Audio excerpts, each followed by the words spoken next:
কোরবানি ইসলামের অন্যতম গুরুত্বপূর্ণ ইবাদত। প্রতি বছর ঈদুল আজহায় সামর্থ্যবান মুসলমানরা আল্লাহর সন্তুষ্টি অর্জনের উদ্দেশ্যে পশু কোরবানি করেন।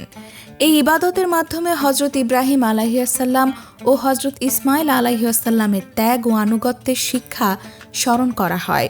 তবে শুধু পশু কোরবানি করলেই দায়িত্ব শেষ হয় না। কোরবানির সঠিক নিয়ম জানা এবং তা অনুসরণ করা অত্যন্ত জরুরি। ইসলামিক শরিয়া অনুযায়ী নির্দিষ্ট বয়স ও শারীরিকভাবে সুস্থ পশুই কোরবানির জন্য উপযুক্ত। গরু ও মহিষ কমপক্ষে 2 বছর এবং ছাগল ও ভেড়া কমপক্ষে 1 বছর বয়সের হতে হবে।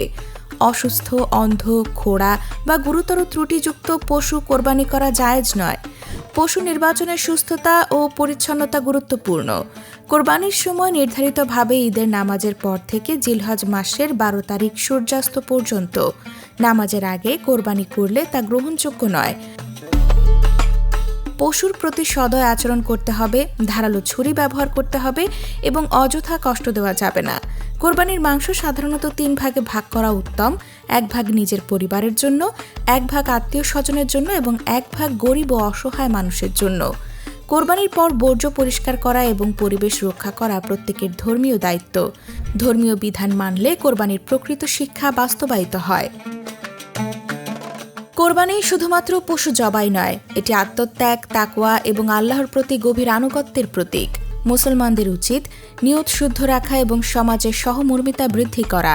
কোরবানির শিক্ষা ব্যক্তি ও সমাজ জীবনে নৈতিকতা, দানশীলতা এবং দায়িত্ববোধ জাগ্রত করে।